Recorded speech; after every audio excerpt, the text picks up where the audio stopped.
Bibles to 1 Samuel chapter 21. I have a rather, I have a psalm I want us to look at, Psalm 54 tonight, but I want to start by looking in 1 Samuel, and I trust that before the end of the study here, you'll hopefully, I pray, appreciate and benefit from this kind of winding way we're getting to our study in the Psalms tonight. Now, according to the biblical record, David was anointed by to be king by Samuel in 1 Samuel 16, and Saul had only reigned approximately, I think, 2 years, kind of in the favor of God prior to that time when David was anointed by Samuel. And then Saul reigned for the rest of his near 38 years as king in this position of really being kind of cast out and being troubled by God. Now, as we start to think about, I want us to think about this, the relationship of David and Saul together. What are some of the ways that we can describe their relationship? And kind of the development of their relationship over time. What are some ways to start to think about that together? We can think about those things. How would we describe David and Saul's relationship together and really think about how it progressed over time?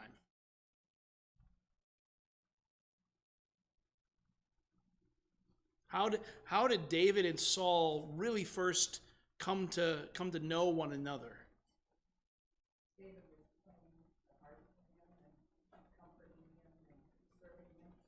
Okay. I thought they had a good relationship at the beginning. Okay. So in the early days, and depends upon there's some question about maybe if the story was out of order, but Saul and David meet in the early years of their relationship. David's playing soothing tones for Saul, and he's in that same general time frame killing Goliath, the troubler, kind of the mocker of Israel and of the God of Israel. So initially, when David and Saul had their first encounters, in the first encounters, how would you describe their relationship? Any words? These are all just preliminary, and we're not going to stay a long time in this part here. I want to just kind of get us thinking about David and Saul together. Friendly, to get the companions, compatriots, friendly, servant to king, a good relationship, I think, is probably the way to think about that. David provided the needed blessing and balm as it comes to the playing of the harp for King Saul. But over time, Saul began to become jealous of David. What were some of the things that stick out in your mind, if you can remember them, that noted Saul's jealousy or beginning to be soured to David in the time when David was still in the camp with Saul, or kind of going in and out with Saul together?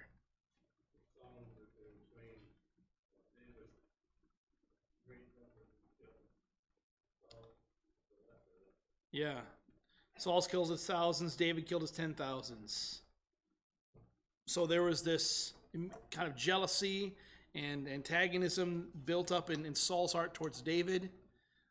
Even there was the time when Saul gave his second daughter to David as a wife, and even was trying to use that as a pretext to move against David. So early on, even there was this time when Saul had begun to sour against David, and there was a point then when the danger became so pronounced, David actually had to flee from Saul.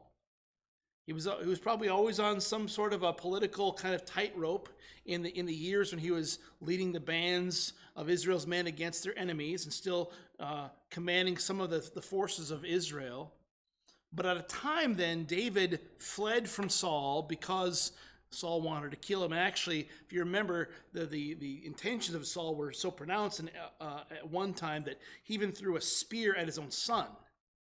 He tried to skewer Jonathan when Jonathan was essentially he didn't believe that Saul wanted David dead.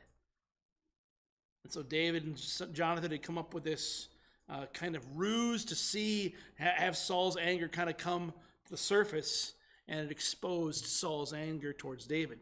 So all this happened kind of in one chunk of time, but then for the majority or the rest of David's time with King or Saul still as king, he was on the run from Saul. And now 1 Samuel 21 to 26 records David's initial flight from Saul, really up until the time when he sought refuge with the Philistines. So for a while there, those 6 chapters record a lot of time when David is on the run in Israel and Saul is pursuing him, until finally David goes to find refuge in a foreign land and ends up pretending to be a madman and several things for a while until the time of Saul's death. But what I want to do is look at some of the things that marked the activity and the attitudes of both Saul, his companions, and then David and his companions during this time of David's fleeing from King Saul. And I've kind of broken it down in your outlines there in a couple of chunks there.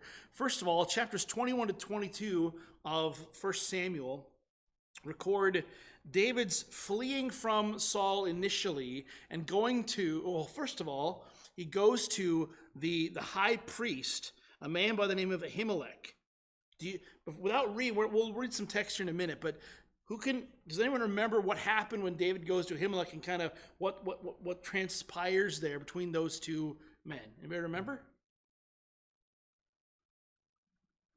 Let's read here in chapter 21. Then David came to Nob, to Ahimelech the priest. And again, by just pausing here, we can know that this was the high priest because the son was one of his son becomes one of the lineup for the high priest. So this is not just any priest. This is in the high priestly line there from coming from Eli.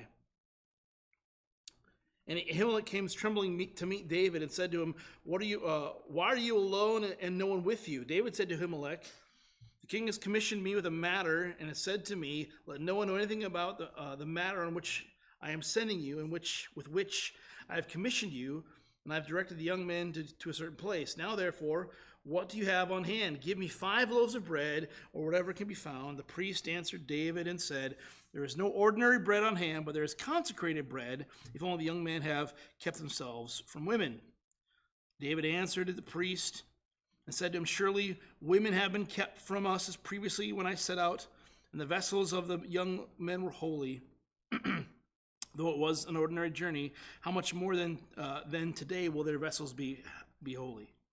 So the priest gave him consecrated bread. There was no bread there but the bread of the presence, which was removed from before the Lord in order to put hot bread in its place when it was taken away. So again, Jesus talks about this story in the Gospels, but this is the show bread that was replaced twice daily, and this was bread that only the priest were to eat, but he gives to David to bring to him and his men.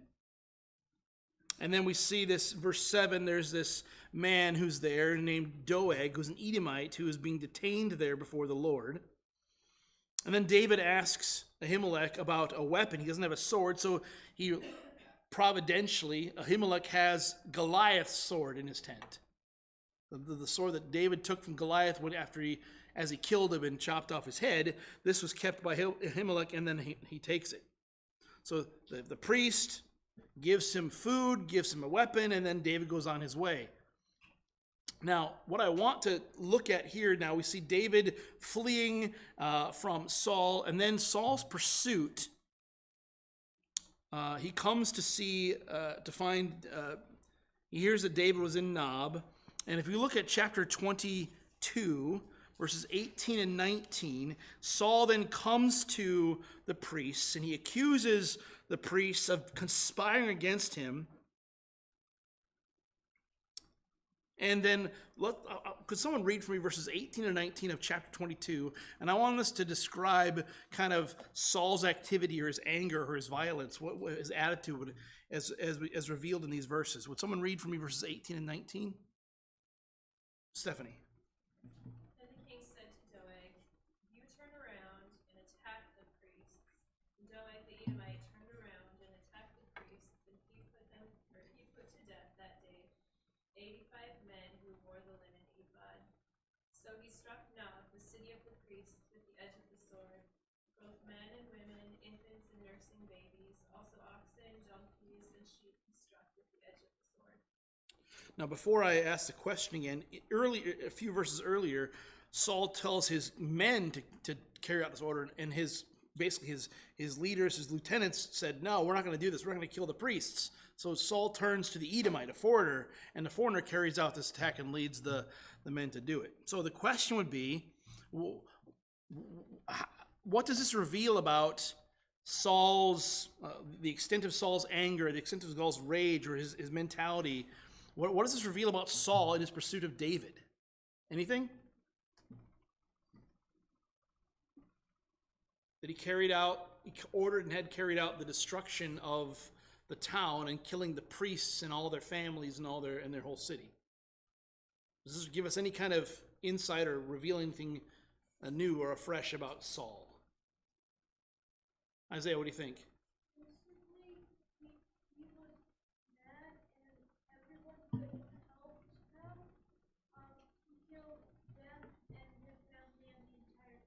Okay.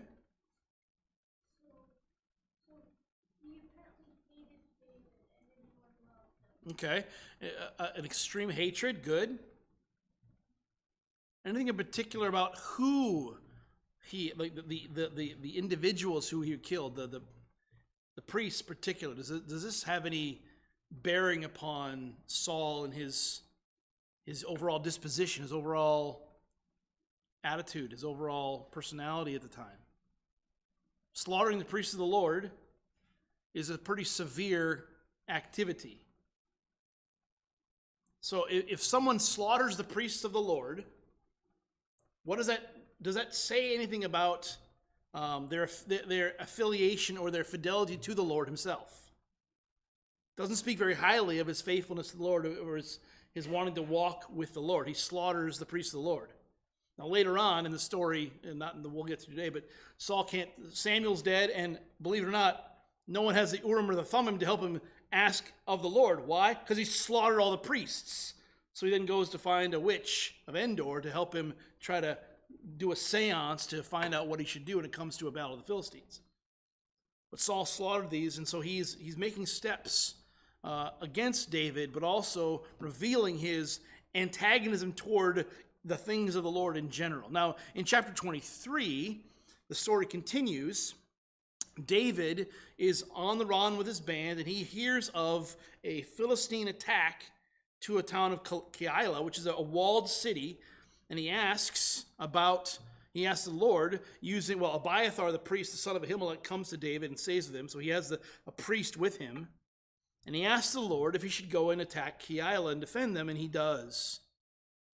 But what happens there is interesting. David, in verses 4 and 5, he saves Keilah. He inquires the Lord, so then and God says to go do it. He'll deliver the Philistines into his hand. 23 verse 5, David and his men go and struck the Philistines and deliver Keilah.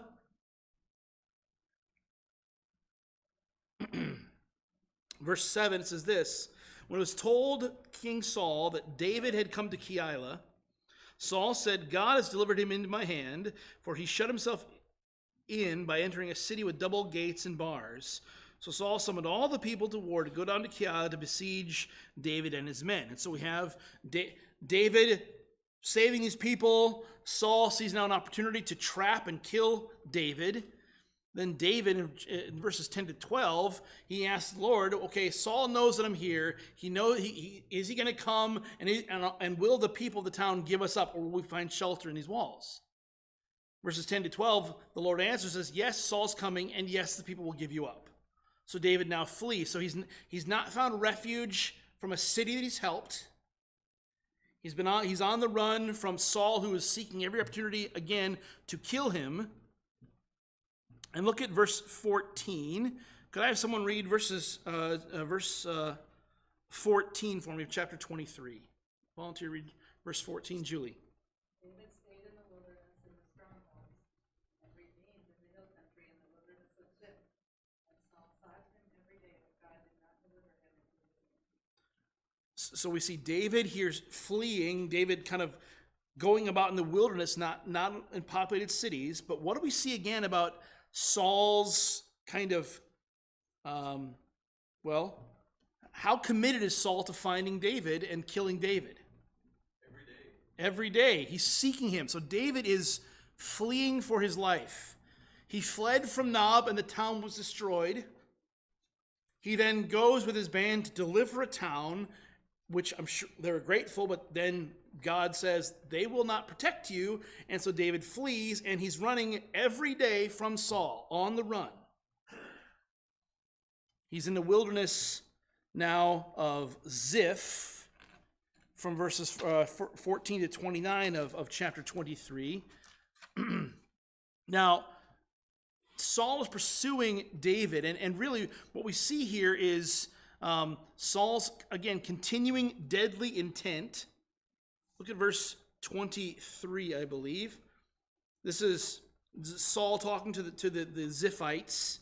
He says, "So look and learn about the hiding places where he himself, where he hides himself, and return to me with certainty, and I will go with you, for if he is in the land, I will search him out among all the thousands of Judah." Again, he's day by day, like continually going after him and willing to just sift whomever in a general area, and he will find him. Saul is tenacious, intent upon killing David, and he's in imminent danger. Look at verses 25 and 26. This is again in the same, well, David's in the wilderness. It says, when Saul and his men went to seek him, they told David, and he came down to the rock and stayed in the wilderness of Maon. And when Saul heard it, he pursued David in the wilderness of Maon. Saul went on one side of the mountain, and David and his men on the other side of the mountain. And David was hurrying to get away from Saul, for Saul and his men were surrounding David and his men to seize them. Again, just think about this in the context of he's been running, he's not found security anywhere, and now he's literally having to go on one side, and Saul's going on the other, and there's this, he's on the heels of David all the time. Saul is chasing him, and David is fleeing for his life. And the only reason that Saul gives up this kind of intense search is verse 27 and following says that a messenger comes and says, the Philistines have raided somewhere else. We have to go and deal with that.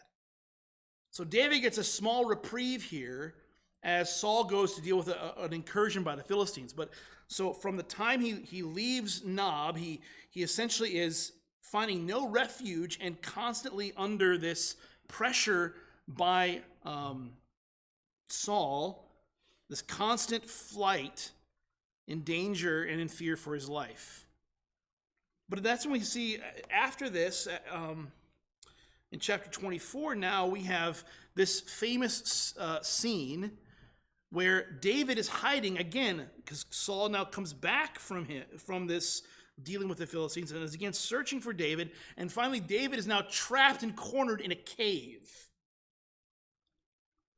They're hiding. The men are out about in the land just outside of this cave here, and they're hiding in the back recesses of the cave. And Saul decides now to go in and relieve himself in the privacy and the cool of the cave. Now, all of these things lead up to, I believe, an insight into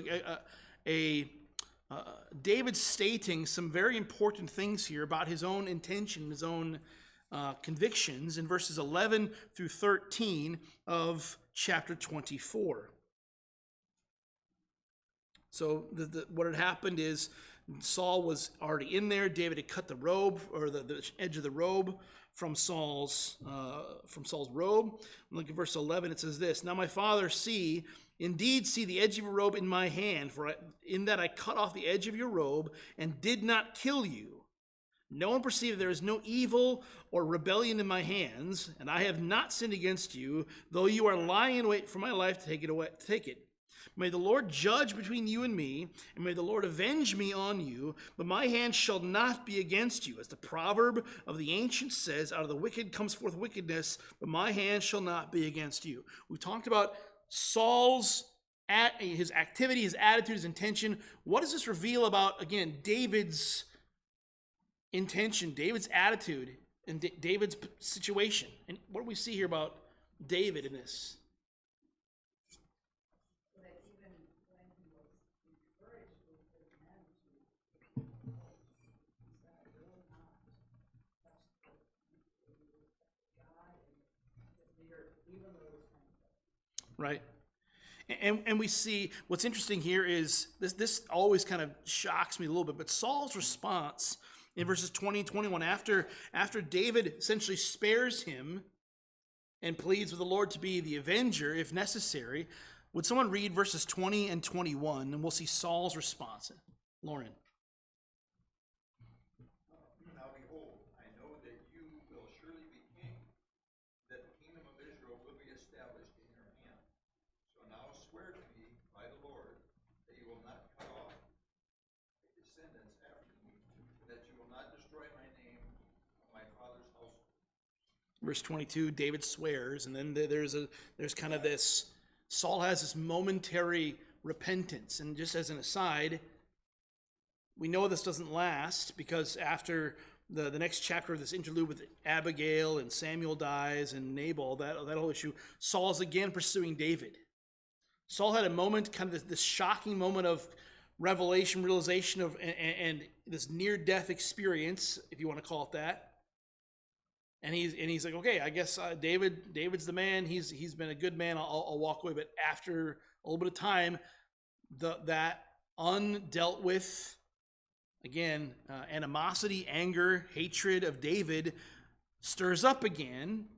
And David then, for chapter 26, is pursued by Saul yet again. And we're in a similar general area. Saul again goes to the Ziphites, or the Ziphites come to Saul. Again, these people live in the area where David's kind of been wandering, and they're telling him that David is hiding again in this area because Saul again wants to seek David. So then they come out in force against David. Saul and his men are coming out to find him with the help of the Ziphites to show them where they believe David's at. And the story of this is the men are sleeping, and this is the time when David and one of his men crawl into the camp and steal the jug and the spear from next to Saul. And actually, the Abishai, I believe, I think it's Abishai. Abishai, the brother of Joab, says, "Just give me one thrust of the spear, and your troubles will be over." I mean, I can. And Abishai was one of the mighty men. He was known as a great warrior. He could end someone's life quickly with one stroke of his spear. That was no question. But David, they pull back to a hill far away, and we have, again, in verses 8 through 11, David's statement of his overall attitude and conviction about this whole issue. He says this, "Then Abishai said to David, 'Today God has delivered your enemy into your hand. Now therefore please let me strike him with a spear to the ground with one stroke, and I will not strike him the second time.' But David said to Abishai, 'Do not destroy him, for who can stretch out his hand against the Lord's anointed and be without guilt?' And David said, 'As the Lord lives, surely the Lord will strike him, or his day will come that he dies, or he will go down into battle and perish.'" So what is David's conviction here? What do we see here about David's conviction about handling this problem that is Saul? Yeah, he'll die in some way. He'll fall off his horse. He'll die of sickness. He'll fall in battle. Something will happen. But I'm not the one who can raise my hand against God's anointed. He is convicted and convinced of this, even though he's now twice had the unvarnished opportunity to kill Saul. And look at Saul's response again in verse 21. "I have sinned. Return, my son David, for I will not harm you again because my life was precious in your sight. Behold, I have played the fool and have committed a serious error." So Saul again has this momentary repentance, momentary contrition. But then David, after he tells one of the lads to come get the spear, he says this in verse 23, "The Lord will repay each man for his righteousness and his faithfulness. The Lord has delivered you into my hand today, but I refuse to stretch out my hand against the Lord's anointed." Now behold, as your life was highly valued in my sight this day, so may my life be highly valued in the sight of the Lord, and may he deliver me from all distress. So David, again, is, as Sherry said, he's voicing his trust that God is the one who will oversee this dealing with Saul. So now, again, as we're thinking about, we'll look at Psalm 54 in just a minute here, but what are some of the ways that, again, just looking at some of these stories here, these interactions, that we would describe, I would say, Saul and his servants when it comes to their activities around and going after David? What are some words that we'd use to describe them and their activities? Any thoughts?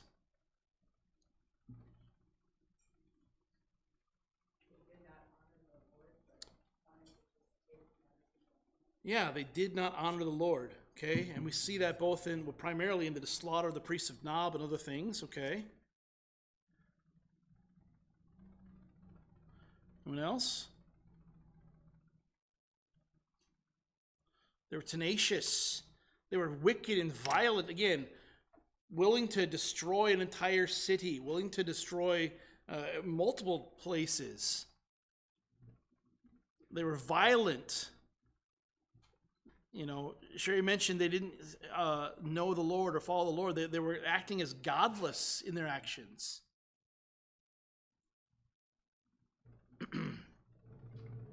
Now, what are some of the ways that being constantly on the run might affect how you pray, or your general attitude, demeanor, the way in which you interact with people in general? How might that affect you if you are for the several months you're on the run, seemingly one step away from death, with a few temporary reprieves from your own king, who you convictionally can't harm because he's your king? How would this affect you? Could be lacking in food, you could be lacking in sleep, you could be obviously lacking in peace. Yeah. Does the word frazzled come to mind, maybe? Stressed? Run ragged? Paranoid? I mean, you would have all of these, you would have the opposite of a kind of a well-ordered and kind of orderly existence. Even when you're protecting the shepherds of some area nobleman, he turns against you, and so you almost have to go down and wipe out him and his family because Nabal is a fool, and not even to give you some help when you've been protecting his shepherds. You're not having a peaceful or calm, cool, and collected would not be the description. Let's look at Psalm 50. Yes, Stephanie. I was just thinking, David had been anointed king, and how much he must be questioning God's purpose and plan in all of this the whole way, and it would deepen his, obviously it would deepen his faith and reliance upon the Lord as he's pleading for his life. These wicked men are chasing after him all day, but I would think it would just have this in the back of his mind. Wow, I was supposed to be anointed king, and here I am all these years later, and now I'm in fear for my life. Yeah, one step from death. Yeah, that constant kind of friction of, well, like Abishai, if you kill him, your problems are over, and the kingdom will be yours. All these things, and God promised these things. You'd be conflicted potentially, I think. Let's look at Psalm 54. Now, look at the introduction to the psalm. It says this: for the choir director on stringed instruments, a maskil of David, when the Ziphites came and said to Saul, is not David hiding himself among us? when was this psalm written? What was going on? This is during the time of what? This fleeing he was doing. It was around the time when he was hiding in the cave, when he was hiding in the wilderness of En-Gedi. This is that same time frame, whether it was chapter 23 or chapter 26, I believe, are the two places where it could have been more specifically. But it's the Ziphites. Those are the ones who came to say, hey, David's hiding out here. So this is the context in which David writes this psalm. And remember, he's been harried, he's been hassled, he's been chased, he's been running. Now, listen to this psalm from the context of you're constantly on the run right now from King Saul. Save me, O God, by your name, and vindicate me by your power. Hear my prayer, O God. Give ear to the words of my mouth, for strangers have risen against me, and violent men have sought my life. They have not set God before them. Selah. Behold, God is my helper. The Lord is the sustainer of my soul. He will recompense the evil to my foes. Destroy them in your faithfulness. Willingly I sacrifice to you. I will give thanks to your name, O Lord, for it is good. For he has delivered me from all trouble, and my eye has looked with satisfaction upon my enemies. Here I think we see a lot about David's context in this psalm. If you look now, if you're going to pray an orderly prayer about God's wanting God's help in a situation, the first thing you will likely do is, Lord, here's my situation. And second, Lord, I ask that you would hear, my prayer and listen to me, and then help me. You present the problem and you ask for help. But notice verses 1 to 3 are kind of in that reverse order. It's almost as if there's this heightened, just kind of like the first thing you get out of your mouth is, save me, O Lord. You're harried, you're on the run. Vindicate me by your power. Yeah, hear my prayer, Lord, because the guys are behind me. They're on me. Violent men are against me. It's that even the way in which it's ordered in his psalm here has this idea of urgency rather than kind of a thoughtful, careful, logical, theological prayer he's writing out. It's not wrong to pray in this way, but it gives this idea of urgency. Think about a 911 call. Most often, like a 911 call is not going to be, okay, here's the situation, these guys, it's help, and then going into the description of it once you're coaxed and reminded of what you need to say. Help, God, save me by your name, vindicate me by your power. Save me, hear me, give ear to my words, for strangers have risen against me. Violent men. Again, strangers could be the reality that it's the Edomite and other kinds of foreigners as mercenaries, or it could be the ones who have not set God before them. They're strangers estranged from God. These are not good men who are coming after me. So I think we see that here, but then look at David's statement here. Again, remembering that he did not find help in Keilah. He did not find help from Nabal. He did not find help from the Ziphites that were giving him up. What does he say here? God is my helper. The Lord is the sustainer of my soul. His conviction and his trust was that it was God who was going to keep his promise. God who was going to see him through. He could trust in the Lord, even though all the other places of help in this season were taken away from him. And look at verse 5. Now, sometimes we read these verses and we think, it's strange in the psalm when David prays for the death of his enemies or the judgment. But listen to this. Who will recompense evil to my foes? He, the Lord, will recompense. That was exactly the same thing he was calling out or telling his men. Either Saul will die, he'll die in battle, but God will deal with it. My hands will not shed his blood. The Lord will recompense the evil of my foes. And he even asks, destroy them in your faithfulness. Again, that is a strange, in our modern understanding, a strange thing to say to God, destroy them in your faithfulness. But David, running from Saul, while Saul is pursuing him, God, in your faithfulness, deal with them. That has a whole lot more of, it makes more sense. There's less, I think, internal objections. Like, well, that seems kind of strange to pray to God to destroy your enemies. In his faithfulness?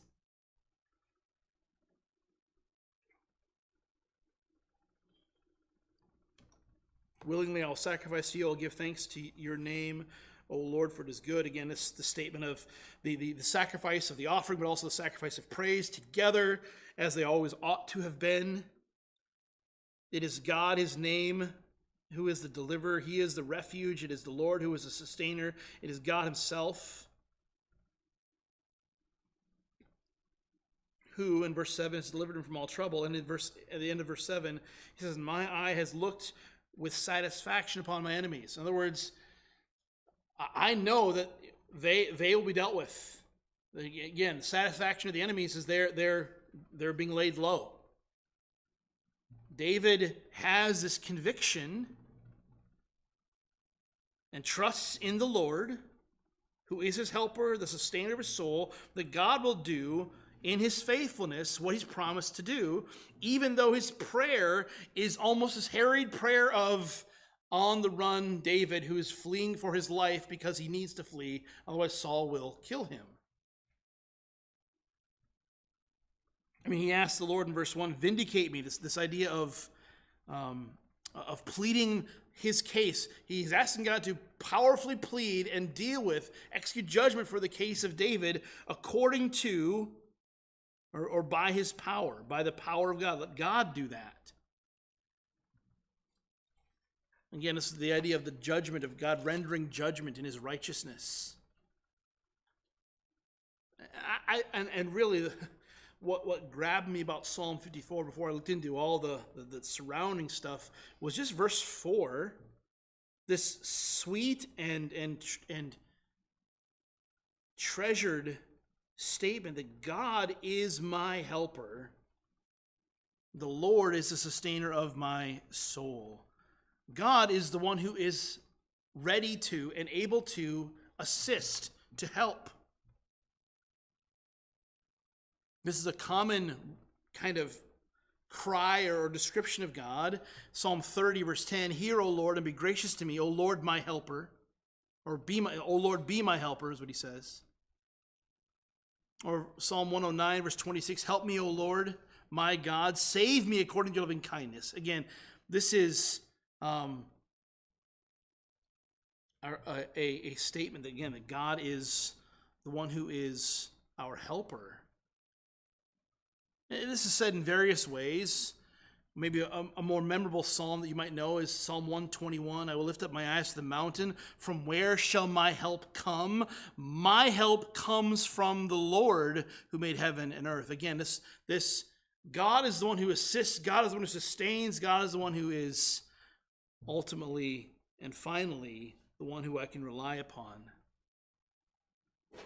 Or Psalm 124, our help is in the name of the Lord who made heaven and earth. So David was trusting in a sweetly simple sounding way, in verse 4, in the midst of a hassled, harried, and deadly situation of running from the murderous Saul, who'd put to death an entire city of priests and has been chasing him violently for quite a long time. He'd found no help anywhere else, no refuge in Keilah, no refuge even from Nabal, who he helped out, again, places he'd helped. But the Lord sustains him. The Lord is his helper. And it's the Lord who will visit vengeance upon the enemies of David. It is the Lord who will do that. And I think we can, again, be encouraged in that. And I wanted to look at this again because I think if we see Psalm 54, again, in that context, that were given by the introduction of when it was set. And I think we can see and hear the harried nature, and even the out of this, in some ways, out of order way in which he prays. It brings to life this request and makes verse 4 that kind of deep sigh of confident assurance even more amazing and profound, that God is my helper. The Lord's the sustainer of my soul. And as just a moment of application, there are times, obviously, I don't think any of us have been hopefully fleeing for our lives from those who want to kill us every little bit, whatever. But I think we can feel harried and hassled and on the run, and just there's one crisis after another that's kind of just at our heels. But in those times, we ought to be willing and able and ready to pray with verse 4, the Lord is my helper. The Lord is the sustainer of my soul. And trust the Lord to care for those things that are outside of our control, those things that are that are not outside of our purview to handle. Well, I pray this little study on praying on the run has been a blessing to you. Let's close with a word of prayer. Heavenly Father, thank you so much for tonight and for this time we can look in your word. Lord, bless us as we have a time of fellowship and as we go about our business for the rest of the week. Give us safety, keep us warm in the cold, and Lord, help our vehicles to start and run well to get us from point A to point B in safety. In Christ's name, amen.